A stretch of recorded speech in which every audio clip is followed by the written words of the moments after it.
Assalamualaikum warahmatullahi wabarakatuh. Halo semuanya, kami dari kelompok 1 dari kelas IK 3B akan mempresentasikan hasil kerja kami, yaitu Proyek Analisis E-Commerce OLIS Brazil. Sebelumnya, perkenalkan, saya Anissa Siswa Putri dengan NIM 334222102 dan nomor absen 1. Saya Isna Jessica Panasinta dengan NIM 3342211 dengan nomor absen 9. Saya Trisanti dengan NIM 334222121 dengan nomor presensi 17. Selanjutnya, saya akan membahas mengenai latar belakang pemilihan OLIS, dataset OLIS sebagai proyek kami. Latar belakangnya yaitu karena OLIS adalah perusahaan teknologi Brazil yang menyediakan platform marketplace untuk menghubungkan penjual UMKM dengan konsumen di berbagai kanal penjualan terbesar di Brazil. Data yang dihasilkan dari platform ini sangat berharga untuk memahami dinamika pasar e-commerce, perilaku konsumen, efisiensi logistik, dan kualitas layanan. Selanjutnya adalah permasalahan. Dalam pasar e-commerce yang kompetitif, memahami faktor-faktor yang mendorong kepuasan pelanggan adalah kunci untuk retensi dan pertumbuhan bisnis. Penjual di platform OLIS perlu memahami bagaimana aspek-aspek seperti jenis produk, kecepatan pengiriman, dan harga mempengaruhi ulasan yang mereka terima. Di sisi lain, OLIS sebagai platform perlu memonitor kesehatan ekosistemnya, memastikan proses dari pemesanan hingga pengiriman berjalan lancar. Proyek ini bertujuan untuk menganalisis data OLIS secara mendalam untuk mendapatkan wawasan bisnis dan membangun model prediktif untuk mengidentifikasi pesanan yang berpotensi mendapatkan ulasan buruk.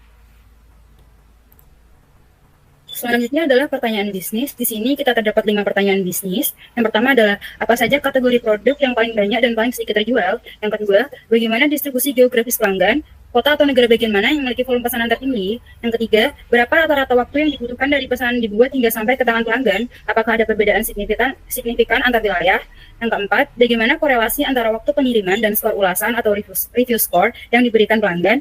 Yang kelima, bisakah kita memprediksi skor ulasan? Misalnya puas versus tidak puas, berdasarkan data pesanan seperti kategori, produk, harga, biaya pengiriman, dan durasi pengiriman. Selanjutnya adalah penjelasan dataset OLIS berasal dari Kaggle Brazilian Dataset by OLIS dengan jumlah recordnya atau dengan jumlah 1.000 pesanan. Pertama, di sini terdapat 6 data CSV. Yang pertama yaitu OLIS Order Dataset CSV yang berisi data utama pesanan, OLIS Order Item Dataset CSV yang berisi data item per pesanan, OLIS Product Dataset CSV yang berisi data produk, OLIS Customer Dataset CSV yang berisi data pelanggan, OLIS Order Review Dataset CSV yang berisi data ulasan pesanan, OLIS Geolocation Dataset CSV yang berisi data geolokasi. Selanjutnya, karena kita menggunakan Google Colab, di sini kita perlu melakukan persiapan terlebih dahulu. Yang pertama adalah dengan instalasi Spark. Di sini kita menginstal PySpark dan FindSpark. Selanjutnya adalah setup environment. Setelah melakukan instalasi tadi, tentunya kita perlu melakukan inisialisasi environment Spark terlebih dahulu. Kode ini akan menghubungkan node kita dengan instalasi Spark, sehingga semua fungsi PySpark tadi bisa untuk digunakan. Selanjutnya adalah melakukan setup dataset dari Kaggle. Nah, di sini kita akan menyiapkan akses ke Kaggle untuk mengunduh dataset. Kode-kode tersebut akan meminta kita untuk mengupload file Kaggle.json. Selanjutnya adalah melakukan eksplorasi data. Yang pertama, kita melakukan import library terlebih dahulu. Di sini kita mengimport Spark Session dan juga fungsi column, count, and band.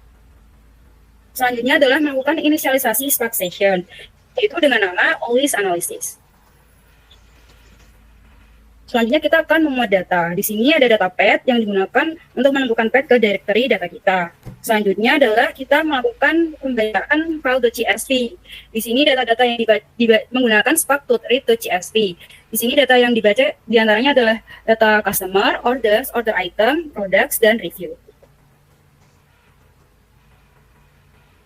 Selanjutnya adalah skema dan sampel data. Yang pertama adalah kita menampilkan skema dari orders_tf, yaitu dengan menggunakan print schema.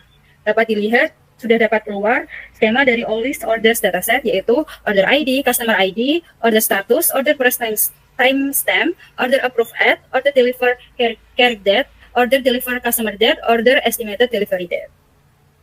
Selanjutnya adalah kita menampilkan link pertama dari orders_tf, yaitu dengan menggunakan orders_tf. Lihat datanya. Selanjutnya adalah menampilkan skema dari order_items_tf, yaitu dengan menggunakan print skema seperti sebelumnya. Selanjutnya adalah menambahkan 5 baris pertama dari order underscore items underscore df, yaitu dengan menggunakan order underscore items underscore df dot show. Selanjutnya adalah kita melakukan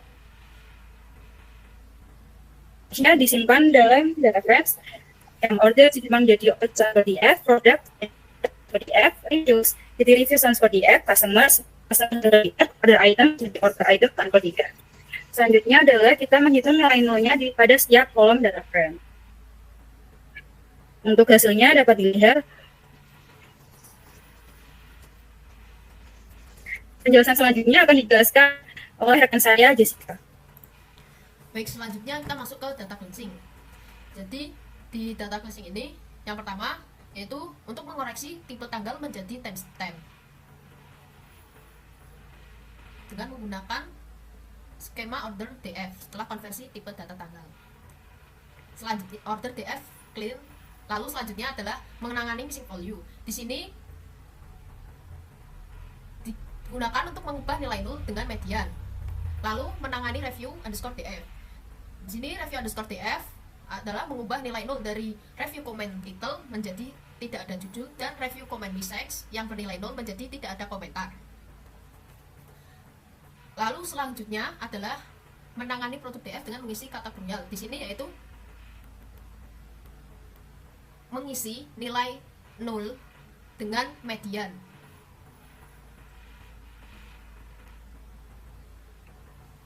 Dan selanjutnya adalah transformasi dan enrichment, yaitu menggabungkan semua tabel join, yaitu menghubungkan semua tabel menjadi satu data frame baru menjadi satu master DF dengan skema sebagai berikut.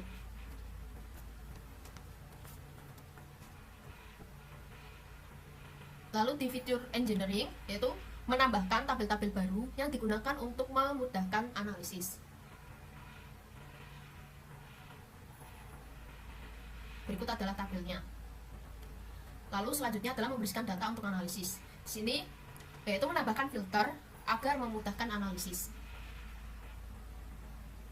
Selanjutnya akan dilanjutkan oleh rekan saya, Anissa.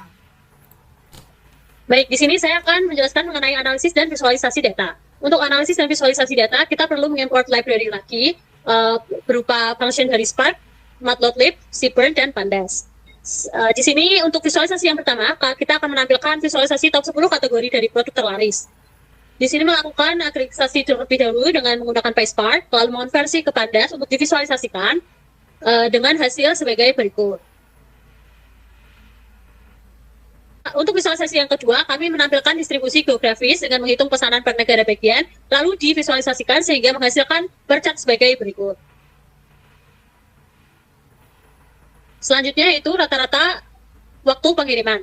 Di sini kami menghitung rata-rata waktu pengiriman keseluruhan dulu, baru menghitung rata-rata waktu pengiriman per negara bagian. Setelah itu kami visualisasikan sehingga menghasilkan bar chart sebagai berikut. Dan visualisasi yang terakhir yaitu mengenai hubungan waktu pengiriman dengan skor ulasan.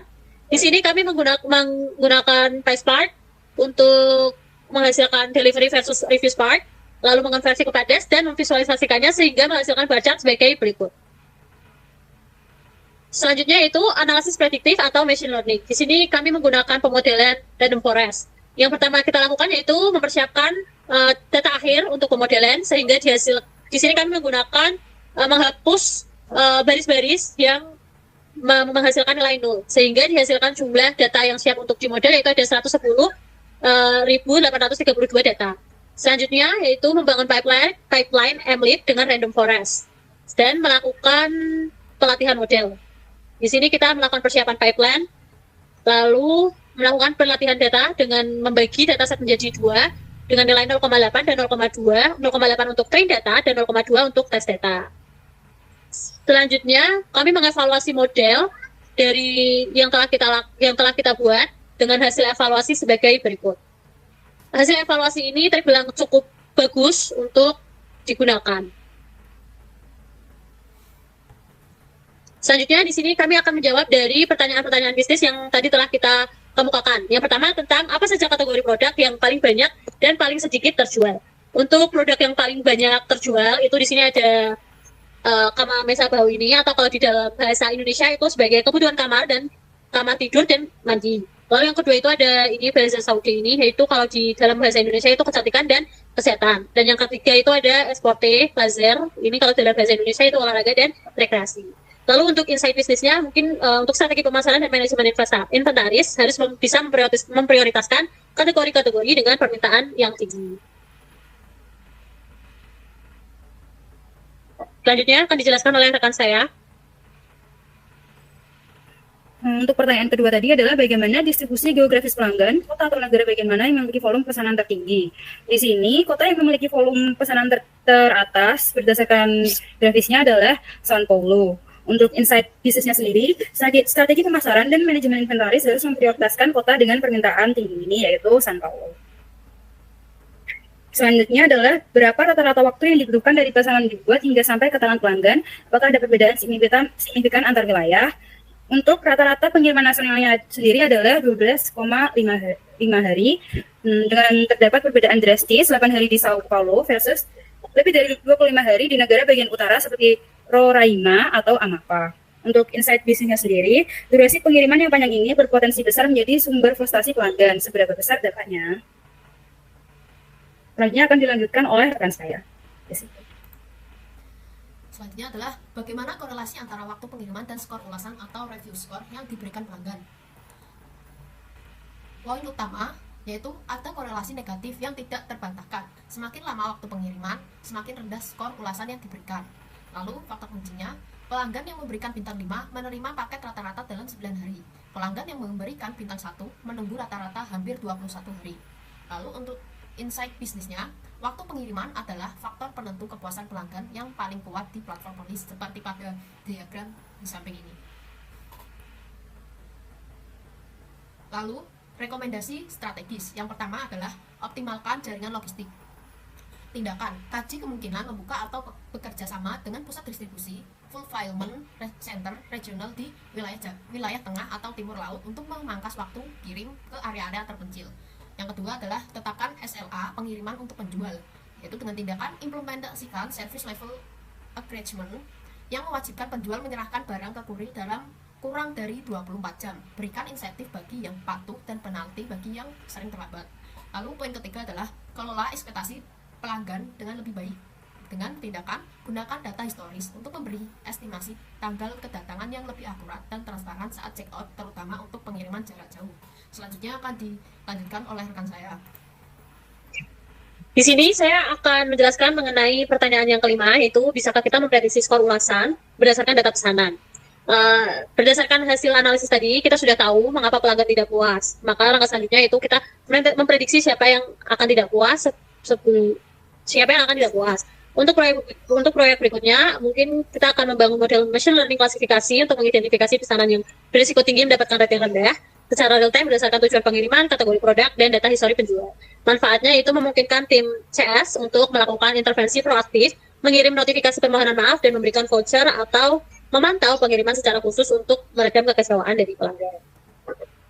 Nah, untuk kesimpulannya sendiri, di sini terdapat 3 kesimpulan. Yang pertama yaitu basis pelanggan Olis kuat di wilayah Tenggara dengan produk rumah tangga sebagai motor utama penjualan. Lalu yang kedua yaitu kecepatan pengiriman adalah segalanya. Ini adalah tuas terkuat yang kita miliki untuk secara langsung meningkatkan kepuasan dan loyalitas pelanggan. Dan yang ketiga yaitu rekomendasi yang berfokus pada optimalisasi logistik, manajemen penjual, dan transparansi. Langkah selanjutnya adalah memanfaatkan analisis prediktif untuk intervensi proaktif. Sekian dari kelompok kami. Sebelumnya mohon maaf apabila ada kata-kata ataupun perbuatan yang kurang mengenakan.